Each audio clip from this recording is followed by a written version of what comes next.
A prequel critique on the internet? How original!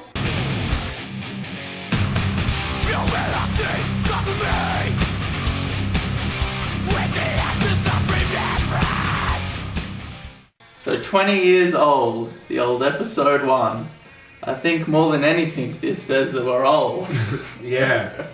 Remember watching this when I was a little kid. Oh. Apparently that was 20 years ago. 8 years old, I still remember like all the merchandise being sold and shit, all those like Pepsi cans and shit. Yeah, I had those Pepsi cans for I ages. remember, you had them like all of them. Yeah, toys and McDonald's things and fucking everything.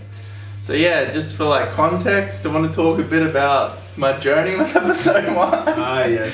And then we'll get into the actual movie. Le review. Yeah, so I hadn't actually seen Star Wars before. Or like I'd seen sections of it, I knew of it because of The Simpsons and pop culture and stuff, obviously. And then I went to see the film and I was like...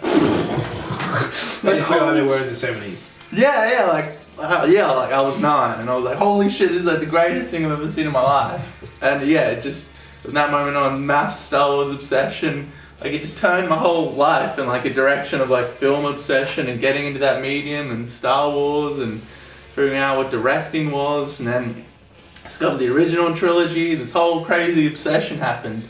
Then you know you get old and life goes on, and at Steve's you put on the Plinkett reviews of episode 1 and I may have been a wee bit intoxicated, and it was just like, what the fuck? Shitting all over your childhood. It was just like the glass ceiling breaking or whatever that means. It was just like, The glass shattered, yeah. Yeah, it was like, just like, oh. Yeah, I admit, This film's horrible. I think this is one of the first times I've watched it since I watched the Plinkett review, since you showed me the Plinkett review, and yeah, I definitely can pick up on it. Although it's not as bad as The Last Jedi. It's actually, I rewatched it. I can sit through it and watch it happily enough. Yeah, I rewatched For the most part. Yeah, I would honestly say that I like it better than Last Jedi. And the end fight scene always makes up for it too, it's so good. It is. So yeah, there's kind of two conflicting parts to me. There's a mass part of me wrapped up in nostalgia with it, and there's like the modern like film analysis Alex looking at this going, oh, this is rough. This is rough. Now this is pod racing. Watching it is weird too, because like, especially in the beginning, like almost every line is like in my head, and I'm like saying it before it's happening. I was and stuff. literally doing that. I was sitting on my lap. I'm just like whispering like the negotiations were short before everyone would make that terrible joke. Yeah. And it was kind of a different thing for me though. Like I used to watch like Empire Strikes Back when I was like a little kid at my grandparents' place. Like, I used to call the Camel Walker one because that's how I knew them. That's the 80s. And I watched episode 1 and I liked it and all, but I even when we were mates, I still didn't quite get your obsession with it. We were friends, and I feel like at that time we would argue about that a bit. Yeah. And then there was surprisingly when Attack of the Clones came out was when I actually started getting into it because I got obsessed with Jango Fett. Yeah. I thought he was the most badass ever until I watched it later and realized it was a terrible movie. but we were still very young teenagers at that point. And then by the time Revenge of the Sith came around, we were both fucking Star Wars. Yeah, we've seen that at the cinemas like 3 times. Yeah, together. Yeah. Still have the movie ticket somewhere. Right. Anyway, let's get into the film.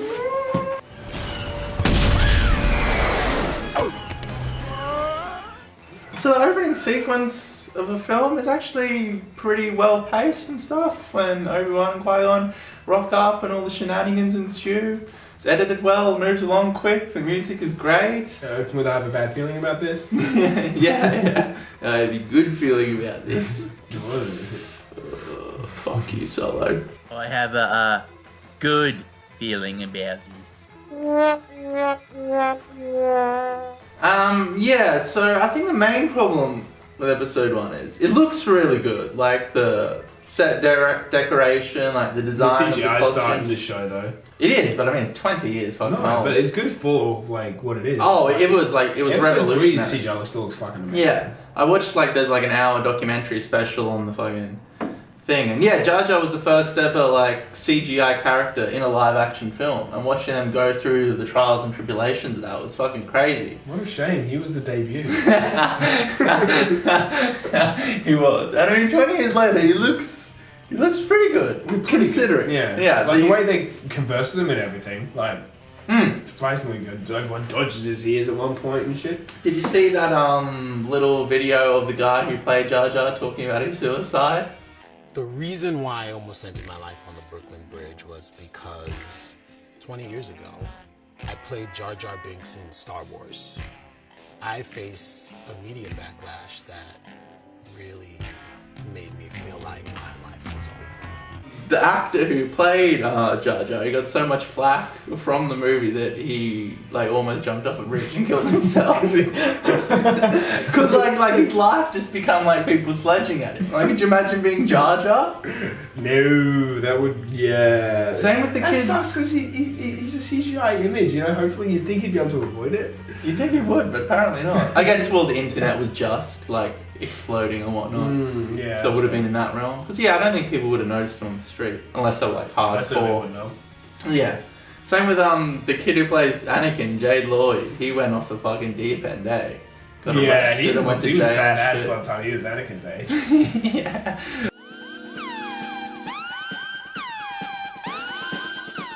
And yeah, he puts a lot of that down to bullying because of Star Wars as It's well. crazy. You're in a super successful franchise which makes millions and billions of dollars. I don't know. I guess Kids are cruel. kids are cool. And even though it's something they should never be ashamed of, they do feel ashamed of it. In Star Wars, we know damn well people used to give us shit for even watching it. Yeah, that's true, the jokes. Let alone being a part of it. you like Star Wars? Oh, rest in peace, Peter Mayhew, by the way. Oh, I thought we were gonna... Oh, it's way too much beer. Yeah, they're like $70 bloody bucks a carton. $70? Oh, a carton. R.I.P. Peter Mayhew. I obviously did buy a carton. But yeah. Yeah, that came out way too quick. That's Yeah, he's not in this movie, unfortunately, so we can't like tie it in neatly, but it's fun. He's in what? 6, 7 of them. He's in 7 of the Star Yeah. Wars, 8 of the Star Wars movies. Yeah, He wasn't in Rogue One. nah. No, But that's decent. it's pretty There's good. more movies than Han. Yeah, More movies than Luke. and I mean, his character is going to go on with that new guy. Yeah, I mean, he's just a guy in a suit. Just going to say. I mean, they're technically good CGI. I'm glad they're not, though. No, that would be fucking terrible. Unless he dies in the Rise of Skywalker. Oh, fuck. Don't kill Chewbacca. He's already dead. He's already dead. He's already dead. So yeah, as I said, the movie, it looks good, but the main problem is just the script. So like, for example, like what do the Trade Federation want? They're just following Sidious's orders as far as I can tell. It doesn't seem like they actually get anything out of it. I think maybe they were originally just wanting to... Why would you want to enslave the Naboo though? What purpose? Well, they're the Trade Federation, right? So, like, they trade, like they import export. So presumably they either want to import something through Naboo, or they want to stop another company from importing something through Naboo so they can get more money for their import things. That is unless, of course, Palpatine explained his plans about that he needed that as advice to become Chancellor, and then he could help them take more power in the galaxy. So it was just like a farce. Because it needed to be Naboo, because he's from Naboo, therefore he gets the sympathy vote, you know? Yeah. But yeah, I was just watching, I'm like, what the fuck are these people doing this for? And the first thing is that the blockade is perfectly legal. It's like, you don't say that if shit's legal. Yeah. And they are so Asian. They are so Chinese. Yeah, the Newt Gunray and the other one. I don't know what the race are called. would not ever do anything to interrupt the senator. I know nothing of any ambassadors. You must be mistaken. Beware, Viceroy. The Federation's gone too far this time. We would never do anything without the approval of the Senate. You assume too much. We will see. She's right. The Senate It's will too late never. now. Do you think she suspects an attack? I don't know. We must move quickly to disrupt all communications down there. It's really bad. Like, yeah, like they have a racist Asian accent, I swear. It's ridiculous. And Watto is like a Jew, he's got the big nose and he's all, and the money and everything. Only money. Yeah. It's like, oh man, Lucas, what are you doing? This isn't subtle. Why are you I guess it racist? didn't need to be back then. No, I mean, I don't know, he got away with it. He wasn't the first person to use bloody stereotypes. No, not at all. What? Oh, what were you saying? We keep getting distracted.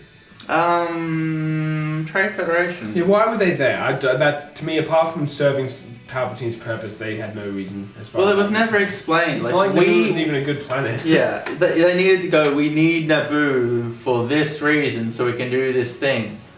But you don't know, you don't understand. Also, like, it seemed weird that they're invading this planet and, like, taking the Queen captive and they're doing all these horribly illegal things. Why don't they just forge her fucking signature? I was actually thinking that when I was watching. Yeah, like, they're going to such fucking lengths and breaking so many laws and they're like, you need to sign the paper. It's just like, fucking forge it, man! Like, You're already breaking the law, but and just some guy in a robe going, I will make it legal. Doesn't mean shit. Because I'm pretty sure it still wasn't legal. No, it was all illegal, right? In the end? They get, like, arrested and taken away at the end, and then they come back in episode 2 or 3. Yeah, they do. It's the Separatists. Yeah. So much Trade Federation involved. So clearly there was something deeper behind it. You know, they clearly had They visions just didn't of being the explain it. Separatists. Well, I imagine there was supposed to be more explained in the later movies about it. It just never happened. I imagine. I mean, if you're going to bring him back, you should really explain that part. Yeah, it just seems weird watching Even it if you was now. like, Dooku, remember that time we enslaved Naboo? This was the reason we did it, eh? These are our While swearing motivations. And like spilling sake everywhere. We are sending all troops to meet this army assembling near the swamp. It appears to be made up of primitives. Watching this, I think a lot of Jar Jar's problems are actually like the actor's performance. Like, on the page, it's just like, you know, Misa tells you the big fucking daddy way. He just speaks the same as all the Gungans do.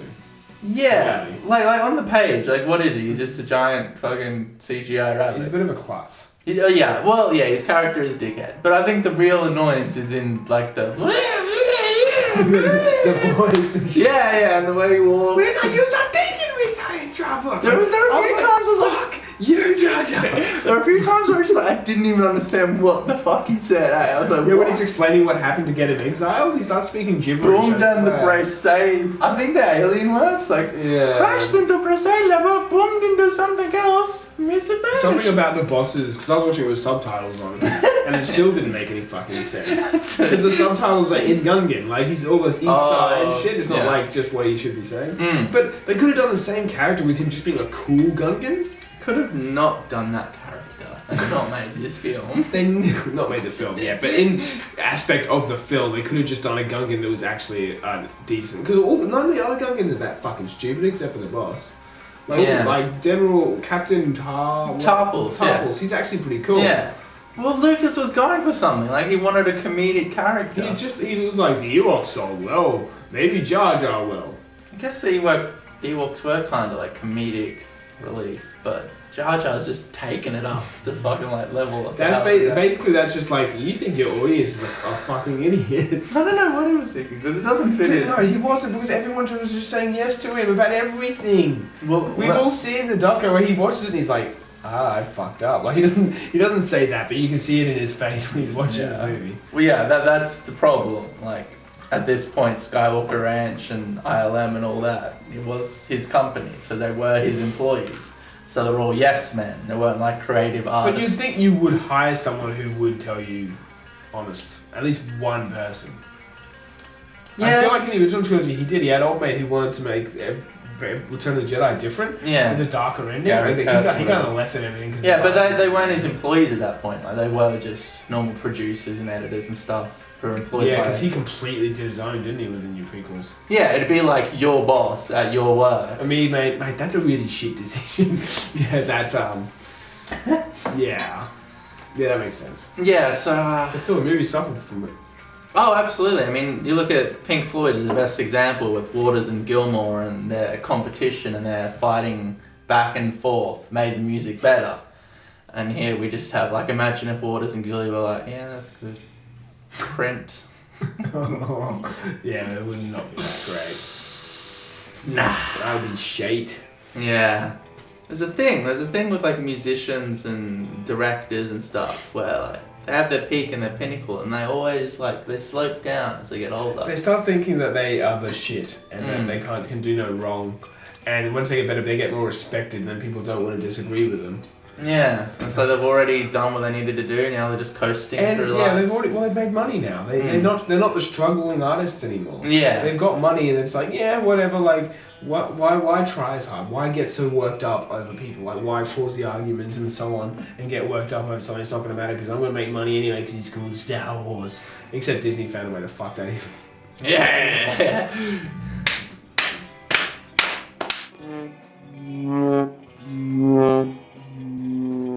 Kids in movies are always annoying. Like the Wesley thing, the Anakin thing. Like, the kid can't act.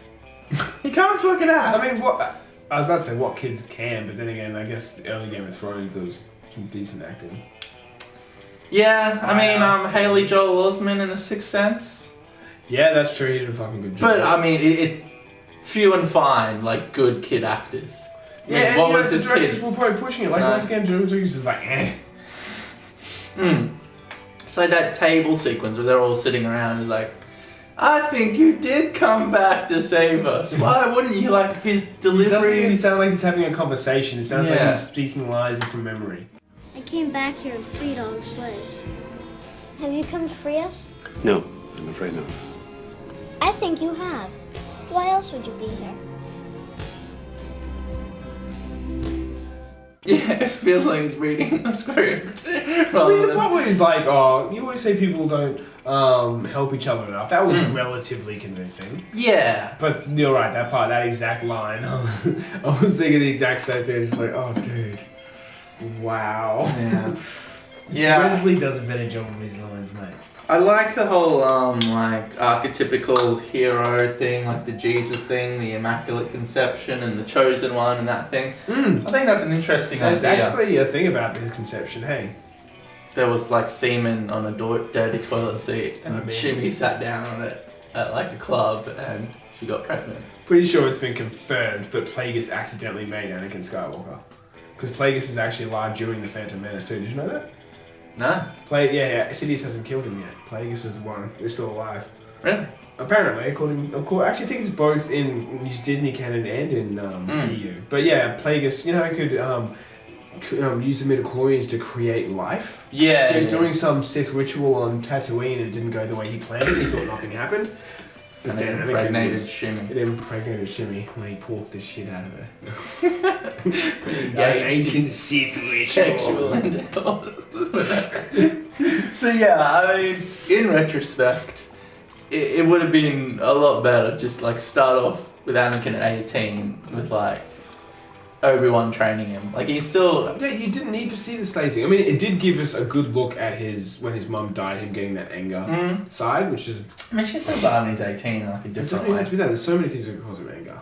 Yeah, I mean, yeah, it's just the kid thing. Nobody likes He could have kids. been Luke's age when he got Phantom too. I mean, this movie is for kids, so I guess that was Lucas's idea. It's just for kids. Kids like kids. I'll put a kid in it. But did you even really, like, you could have spent the first movie him being trained, then the second movie a Jedi Knight, and then the third movie a Jedi Master. Nowhere in the original trilogy said anything about him not being a Jedi Master. Would it not have been more tragic about him being a Jedi Master who fell to the dark side? Yeah.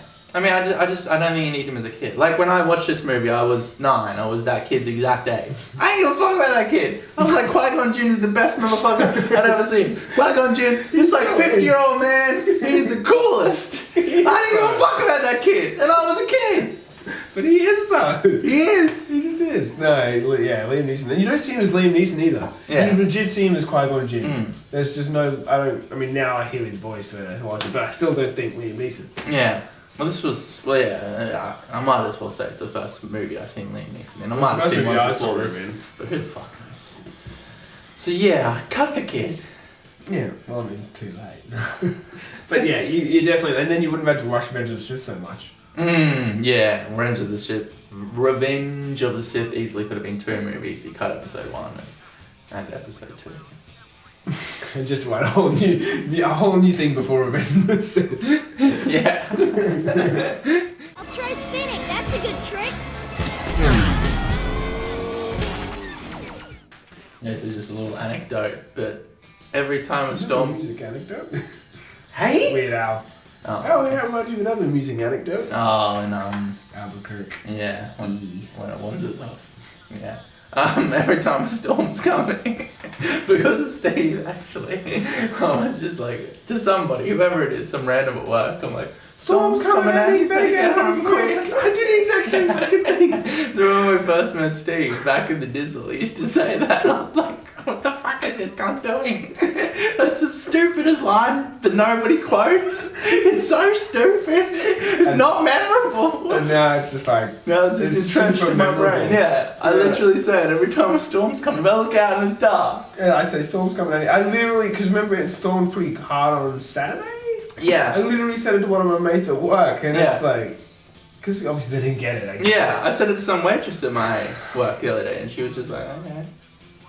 Oh, who the fuck's Eddie? Eddie, are you okay? Alex, can you please stop talking to me? Stop fucking referencing Star Wars. Oh, my bones are aching. Storm's coming up, Annie.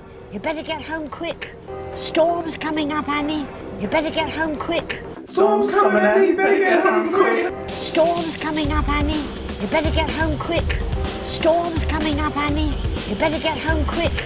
Storm's coming, Annie. You better get home quick. Storm's coming up, Annie. You better get home quick. Storm's coming, Annie. You better get home quick. Storm's coming up, Annie. You better get home quick. You better get home quick. You better get home quick. Storm's coming, Annie. You better get home quick. Fuck you, Jaja.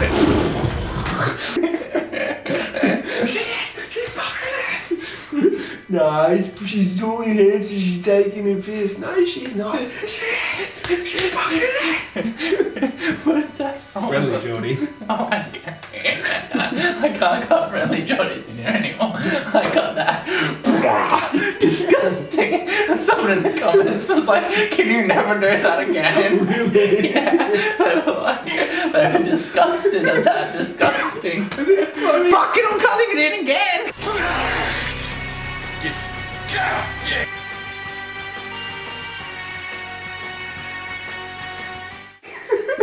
They were... Subscribe to Friendly Geordies if you haven't. I guess if you hadn't been watching Friendly Geordies and that was just cut into a random review episode. Yeah, in like the tone of our review for it to come out. I'd be like, what the fuck is this? Why is this? That being said, you did in that Vikings review, you did show that guy with his arm like hanging off like 5 times. Here it is again!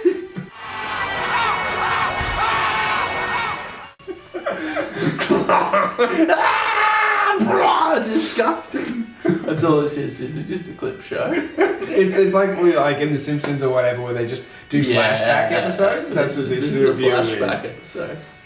Thank you for coming.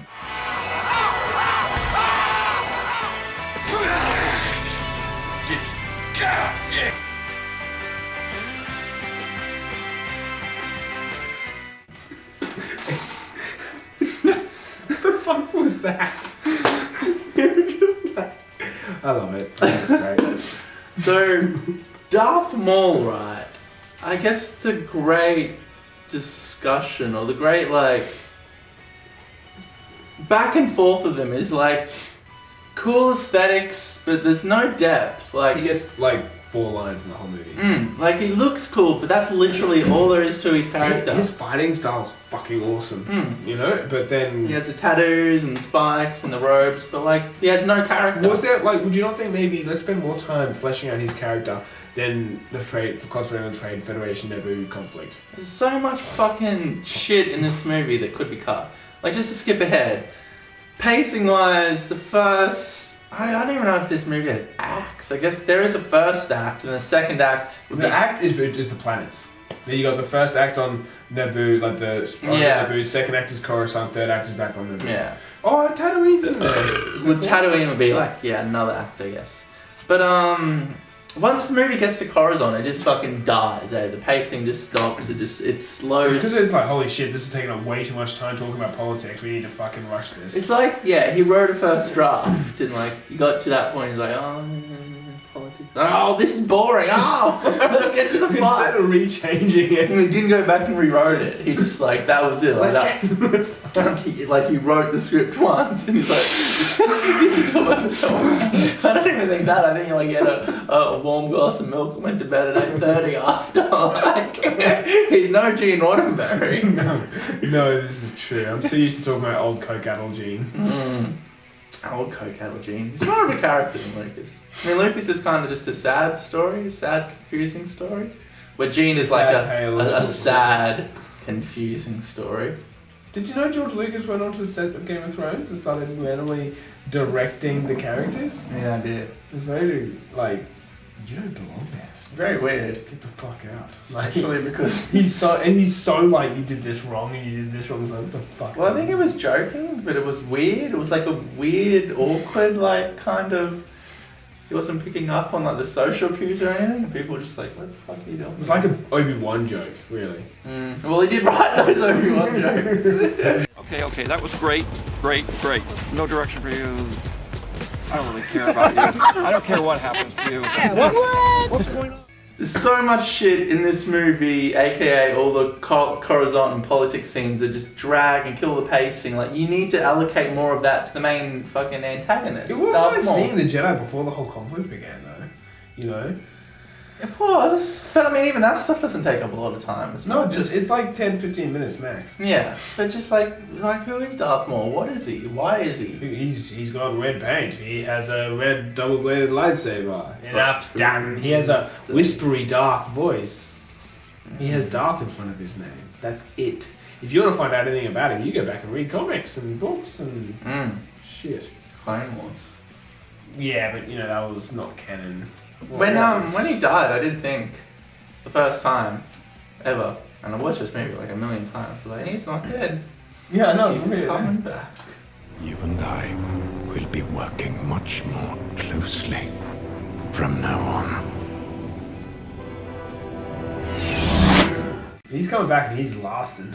He's in Solo. He's legitimately on the big screen as coming back, so it's not just like, Clone Wars is canon, it's fucking not, He's legitimately in the films now, and this is after Disney took over too. Yeah. So it's all Rebels and Clone Wars is canon with of his all the characters return. to keep, that's a character you're keeping. They did flesh out his character more. Maybe he felt he didn't flesh out his character enough. But at the yeah. same time, at that point, he wasn't even the same Darth Maul. He was so fueled with hatred for Palpatine and everything like that. Yeah, we didn't get like the before the. Well, you do in the comics. There's there's actually a movie, a comic book called Maul where Maul. Didn't Sidious tattoo him? He got him tattooed. Okay, I was gonna say I can't imagine Sidious tattooing people. He doesn't seem like the tattoo stuff. No, but he got him tattooed. Money. Force lightning tattoo. No, he goes on to something called the Black Sun, which is like a crime syndicate like space station, and just murders everyone on there. Every member of that crime syndicate till it's no more. And then after that he gets his tattoos. I don't know, I never read it. Tim read it. Yeah. And he told me about it, hence how I knew about it. Yeah. But yeah, it just seemed like probably death. Mostly just him killing. I think that was pretty much all he was for. Palpatine didn't want him as his apprentice. He just wanted a tool to destroy the Jedi. Yeah. Which he was. He beat both of them. It's just Obi-Wan happened to jump behind him and slice him in half. He beat him in the fight. I'm gonna play that clip. Yeah, please. Ready? You know that one was like.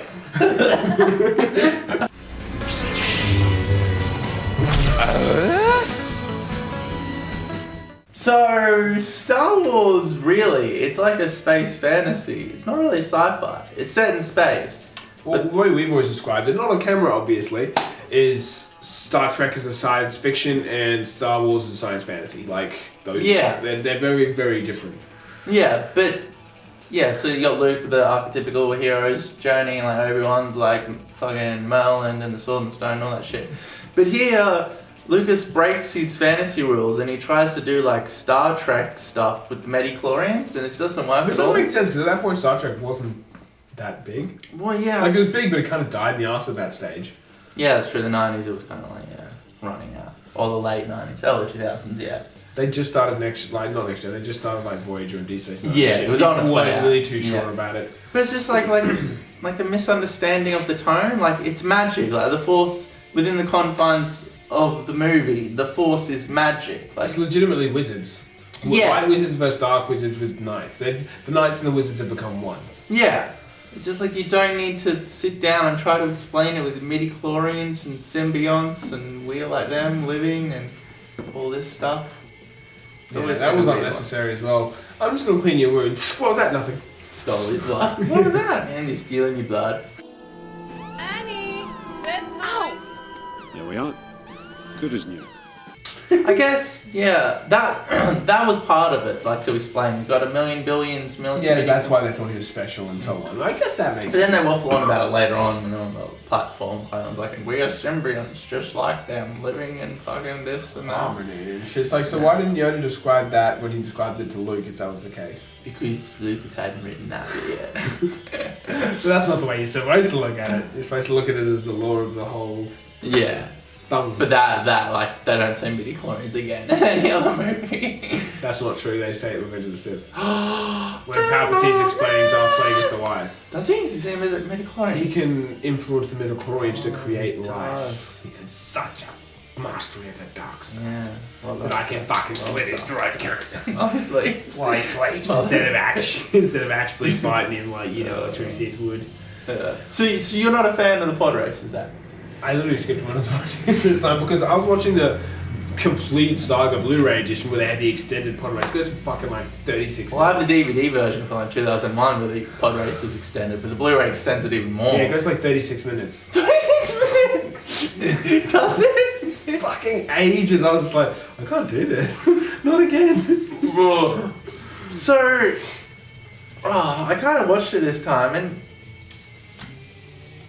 from like a car racing standpoint, like because Lucas was like a car racer before he was a filmmaker, and he crashed and he hurt his knee.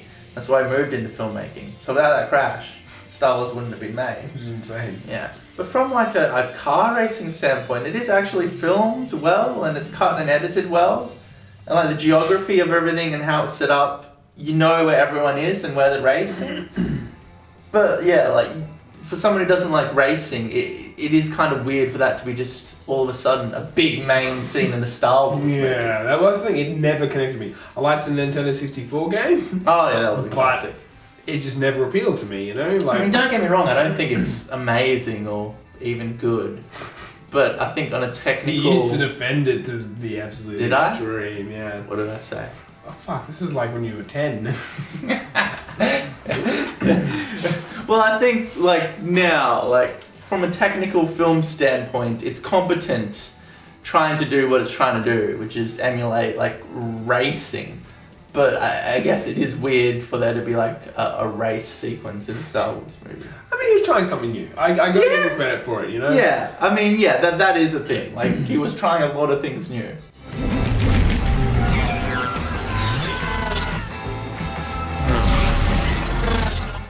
Yeah. Jar Jar and the pod race. Even though I hated the pod race, I don't feel like it didn't.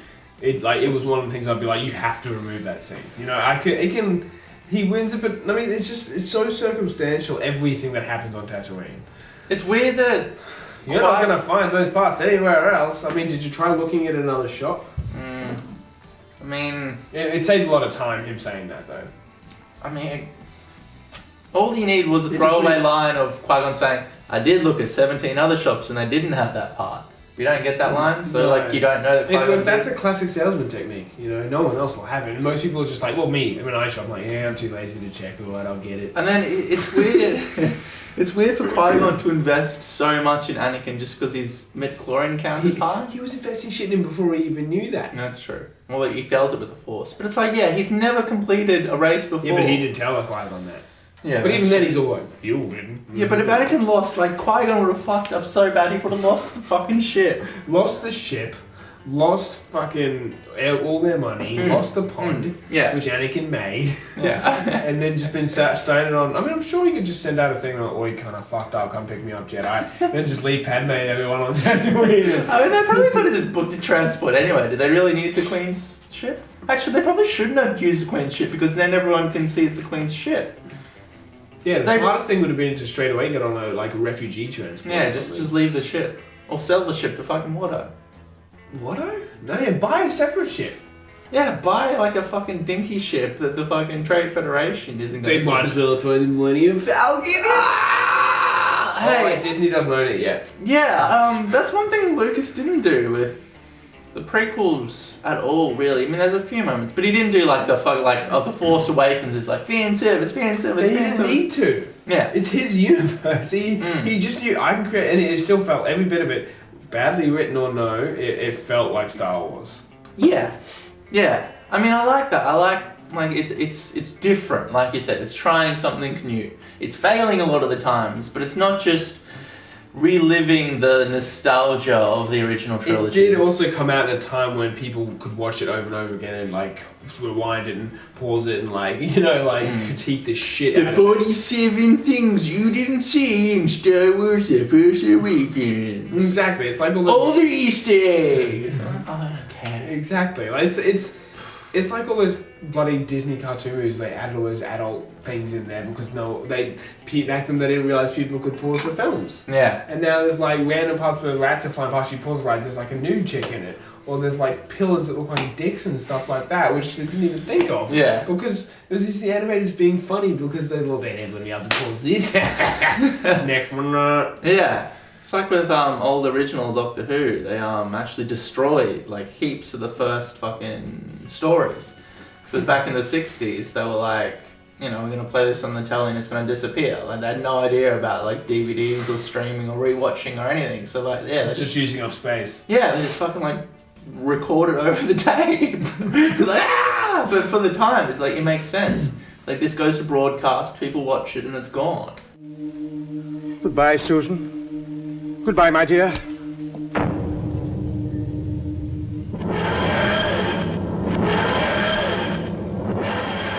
Also, the Yoda puppet doesn't look like Yoda. Oh, you watched the version with the puppet. I watched the version with the CGI redo ever. That's one of the... I shouldn't say one of the few special... There was a lot of things which were good that they added. There's also a lot of shit that was bad that they added. I like the 1997 special edition when Lucas first went in with the original trilogy and jazzed it up. It was just like the DVD and Blu-ray stuff he started to fuck shit up hectically. Yeah, the more time you edit over something, the worse it gets. Apparently, yeah. But yeah, the Yoda puppet, like, it doesn't look like Yoda, right? I barely remember what that puppet looks like. I watched the Blu-ray version of it so much. I'll tell you what it doesn't look like. Yoda. Yoda. Fear is the path to the dark side. Fear leads to anger. Anger leads to hate. Hate leads to suffering.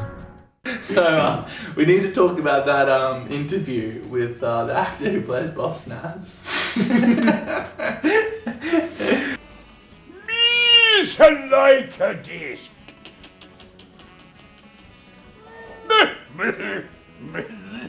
Maybe we can be friends.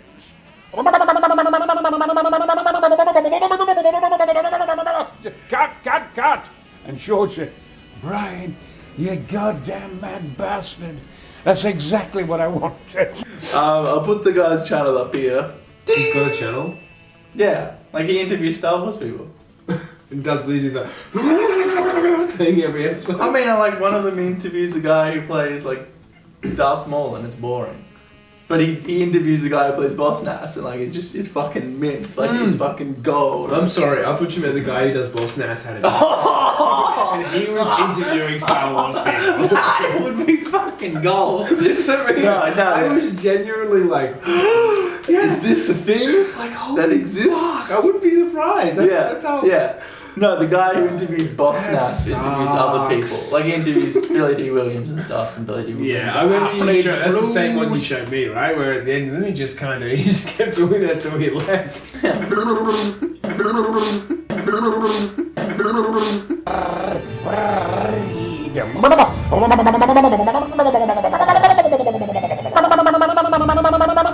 As far as I know, Brian's still there, wobbling his face. But yeah, like, I can't see Boss Nass now without thinking about that fucking interview or not. That actor is so great. He's just like, none of that shit that Boss Nass even does was George Lucas's idea. George Lucas was just like, do a thing. He's like, he even did that. thing.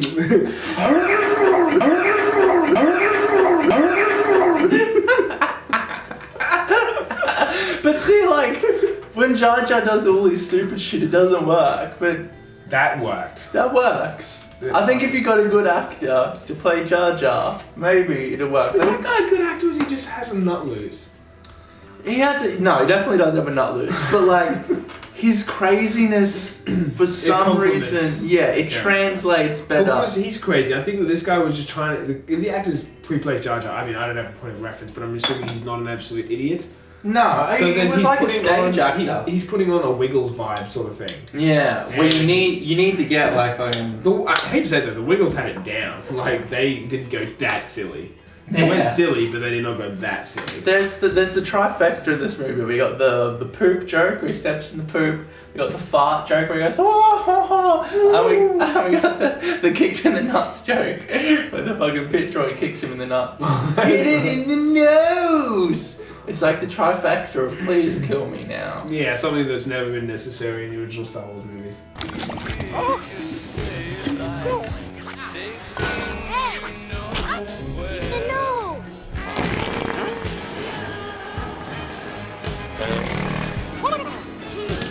That's not necessary. Fuck. It's like your mum joke in Star Wars. Luckily they haven't done that yet.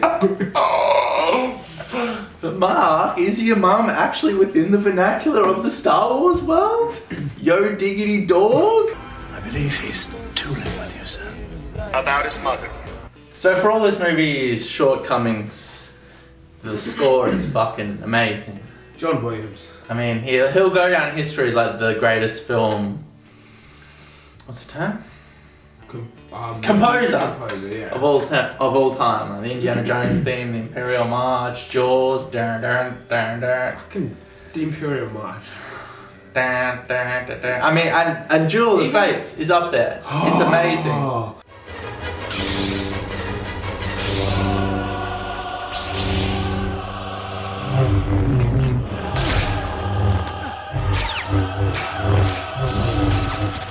Duel of Fates. It's so good. And then there's like, there's also like the Imperial March was not the Imperial March when Anakin goes to the Jedi Temple in Revenge of the Sith. It's there, but it's not. Yeah, well, all those songs are like 5-minute songs, and you kind of like they chop and change them. Yeah, but if you listen to like the Indiana Jones thing, like it has the big dun dun dun dun, and then like it goes off. Well, Duel of Fates has a lot of quiet parts too. Yeah, and the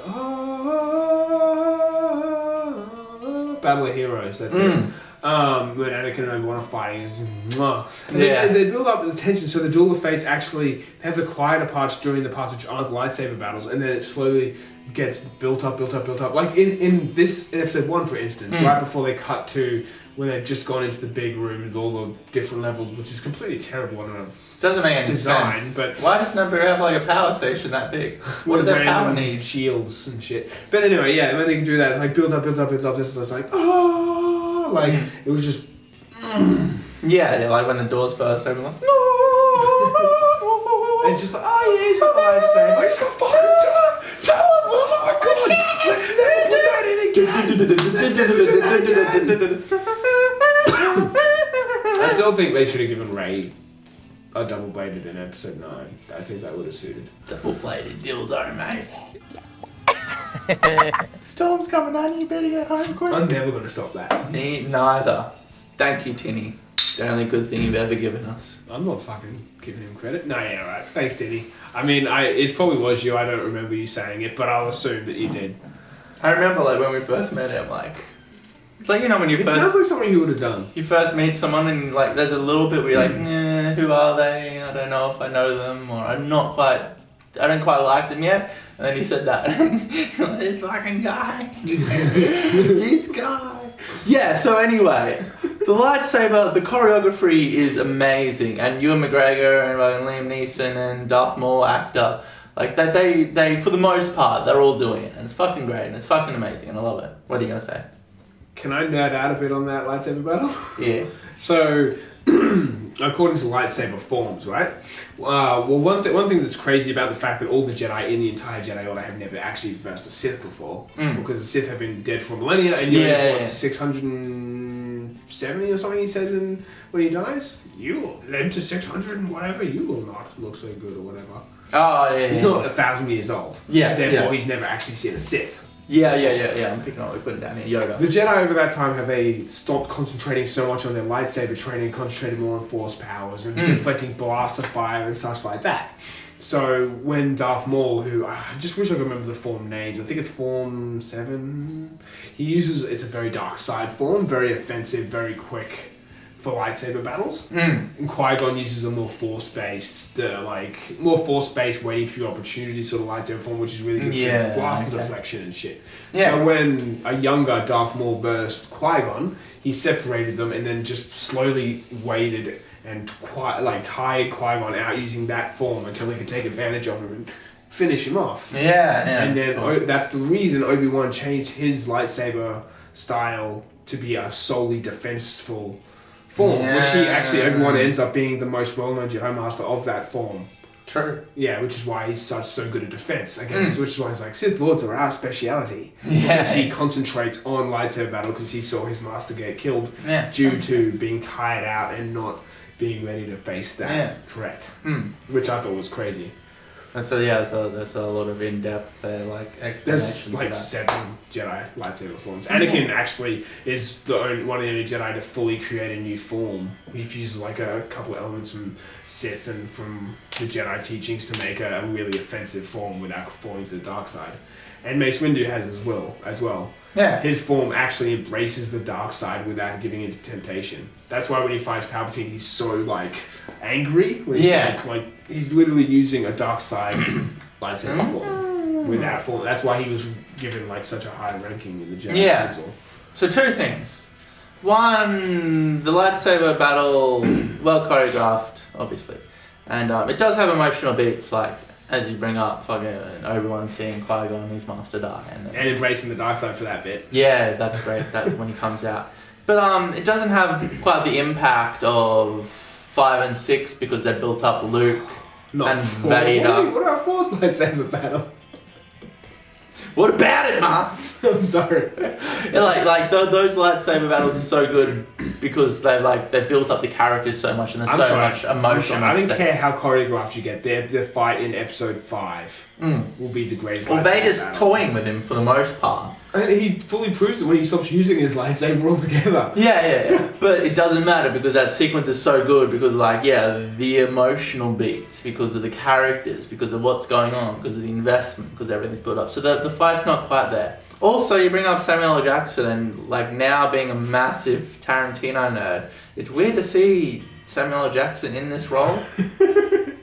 So that's Samuel L. Jackson, motherfucker. What is he doing? He's not even Samuel L. Jackson. He's this quiet, stoic Jedi. I want to see me fucking Samuel L. Jackson. Got a motherfucking purple lightsaber. He did. I saw Google questions asking of Samuel L. Jackson. He's like, and actually, bet your ass I did. Yeah, he asked Lucas. Did Samuel L. Jackson ask for a purple lightsaber? You bet your ass I did. I asked George and he said no. I went away, came back to do reshoots, and he said, guess what I did, just for the hell of it? Said he'd made one, but he still wasn't sure he was going to actually keep it. I ended up keeping it. Well, I mean, would you really want to say no to Samuel L. Jackson? No. When he suggested that? No.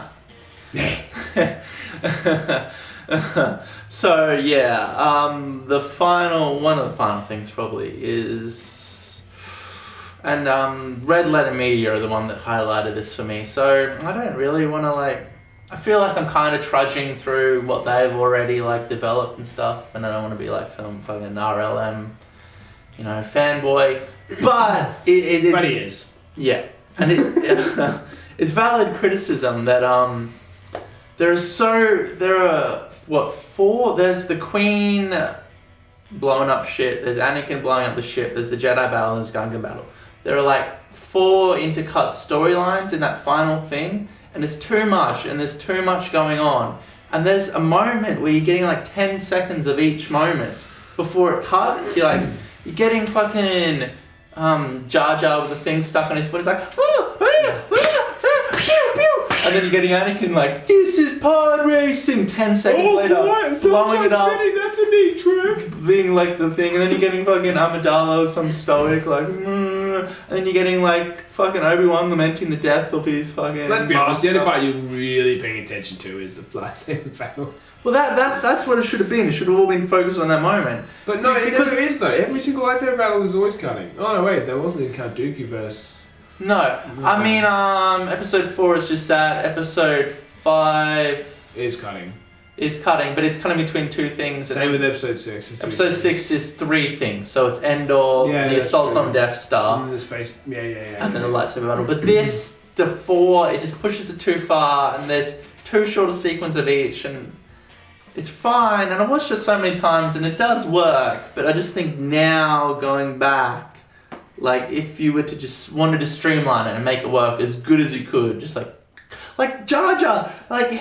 Why was he made a fucking general? Like you had the final like conflict and all that going on and Qui-Gon dying and shit. Like the thing with Jar Jar, like it explodes and he flies up and he's on the turret of the tank. He's like, whoa! And all that. No, Jar Jar, don't give up. I give up. Like all that shit is cut into that final emotion. moment. Yeah. And you're going from oh shit to what the fuck.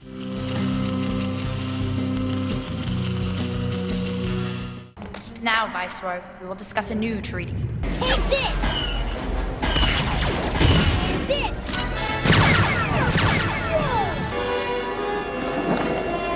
Hands up. I give up. I give up. So in conclusion, Mark, the movie isn't that bad, really. It's not as bad as the rep was given to it, although I do feel like the internet has majorly gone back on how much they hated the prequels now they've seen The Last Jedi. This is what I would say. It's a fundamentally flawed film that doesn't work in a lot of ways, but it's alright. The good points do save it somewhat. The only reason the people would have thought it was garbage is because they watched the original trilogy and they experienced Star Wars and nothing happened for like 18 years and this hype was built up about Star Wars coming back. That's Force Awakens.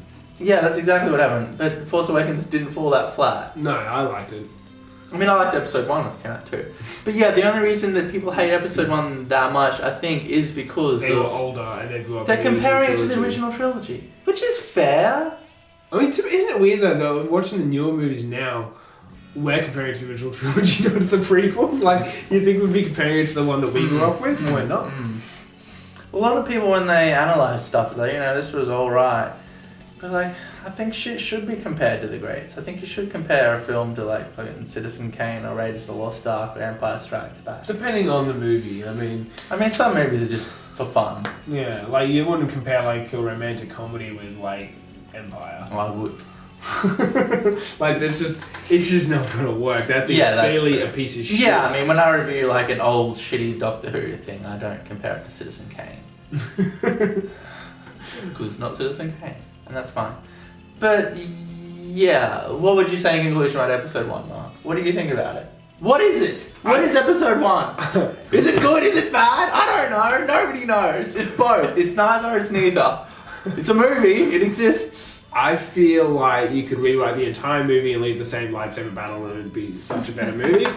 But I also feel if they, actually extended onto that point, I feel like if they were to try the same thing The Last Jedi did with not having a lightsaber battle in the end, this movie would have fallen flat on its ass. Yeah, oh definitely. But you take Duel of the Fates and that conflict out. Can you imagine if The Last Jedi had a lightsaber battle at the end? Not a crappy hologram thing or a... Oh, if it was actually Luke that came down? Or if it was Rey vs Kylo, or if fucking Obi-Wan was somehow alive and jumped fully out of the sky on angel wings and landed and had a lightsaber battle. It would have been better. I'm sorry. You need a lightsaber battle at the end of an actual trilogy Star Wars movie. Yeah. So not, like a thing. Well, this... Alright, let's end. And then we'll get into another video later on, which will actually be edited and released before this movie. I'll put the thing up here. If you want to watch Two Drunk Calls, discuss future Star Wars Part 4, here it is. Alright, thank you for watching. With the help, like, subscribe, and in the comments tell us we've got all the facts wrong and how our opinions are null and void. Thank you. Null and void, just like The Last Jedi. Oh, my bones are aching. Storm's coming up, Annie. You better get home quick. Storm's coming up, Annie. You better get home quick. Storm's coming, Annie. You better get home quick. Storm's coming up, Annie. You better get home quick. Storm's coming up, Annie. You better get home quick. Storm's coming, Annie. You better get home quick. Storm's coming up, Annie. You better get home quick. Storm's coming, Annie. You better get home quick. Storm's coming up, Annie. You better get home quick. You better get home quick. You better get home quick. Storm's coming, Annie. You better get home quick. Fuck you, Jaja. Storm's coming, Annie. You better get home quick.